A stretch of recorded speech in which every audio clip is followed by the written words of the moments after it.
I'm Jennifer Fetter with Penn State Extension. I'm a water resources educator, and I'm going to talk to you about doing a population study in your stream.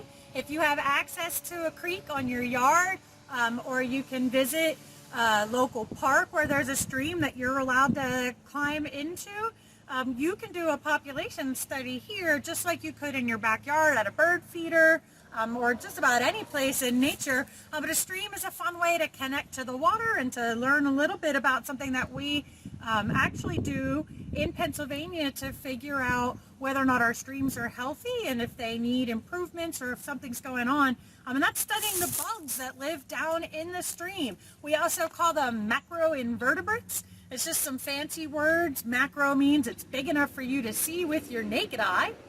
Invertebrate is a word you might have heard before.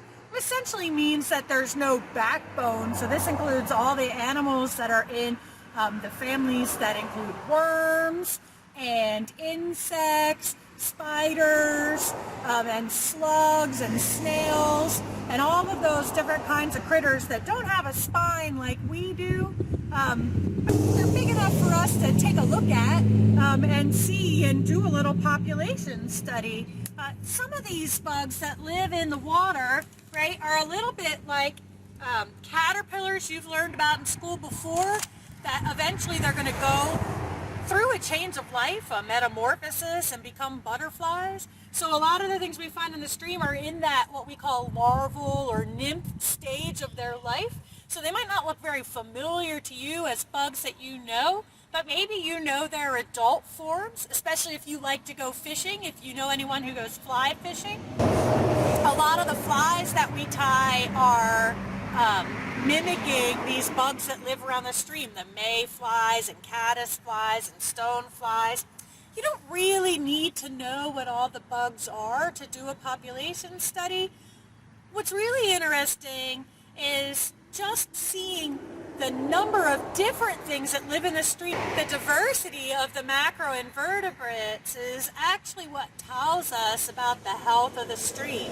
That's generally a good sign that the water is clean and it's a suitable habitat for a variety of different things to live in. Because some bugs are sensitive to one kind of pollution, some bugs are sensitive to another kind of pollution.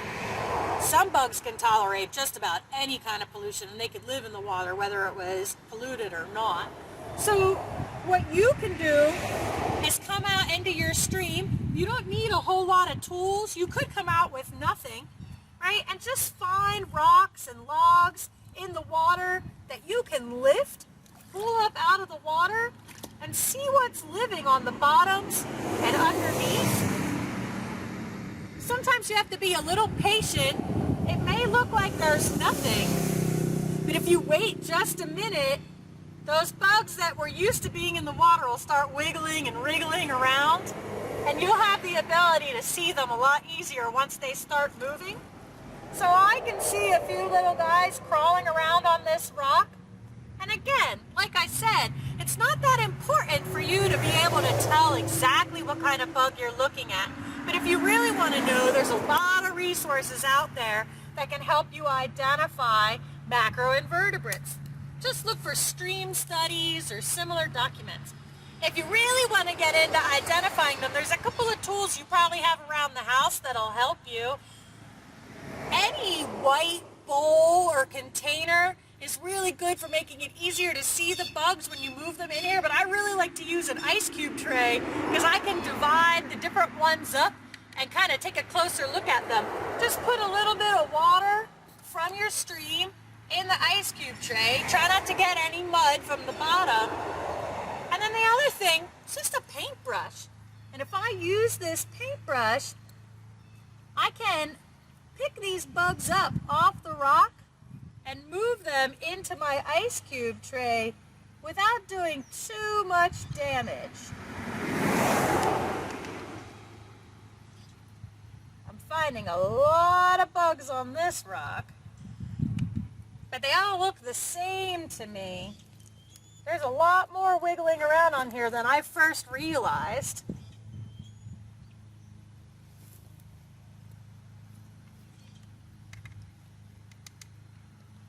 So You can use a magnifying glass if you have one to take a closer look and start to try to figure out what it is that you're seeing. When you're done, make sure that you take your rocks and put them back in the position that they were in when you started, because these are homes, right? This is habitat, and that is shelter for the bugs that we're looking at. And we don't want to rip the roof off of another living thing's house without putting the roof back on when we're done. So we'll put this rock back when we're done. Once you've flipped over maybe 5 or 6 rocks, maybe it's a log that you can roll on the banks too, kind of make a note of how many different things you found, how many of each kind, maybe it was just one of one type but dozens of another, and think about what kind of a population is living in your stream. You can find all kinds of protocols out there for assessing stream health that use some math to calculate out a score for a stream that might give it a rating of good, fair, excellent, or poor. And this is what we use in Pennsylvania to determine whether or not our streams are supporting the life that they should be, or if they're impaired. And it's a clue to us to start thinking about what might be polluting our streams and where we can go from here. So this is a really cool way to apply what you've learned about studying populations to something that we use in real life, and maybe even a career you might be interested in the future. Thanks for taking time to learn about doing a water study in populations today.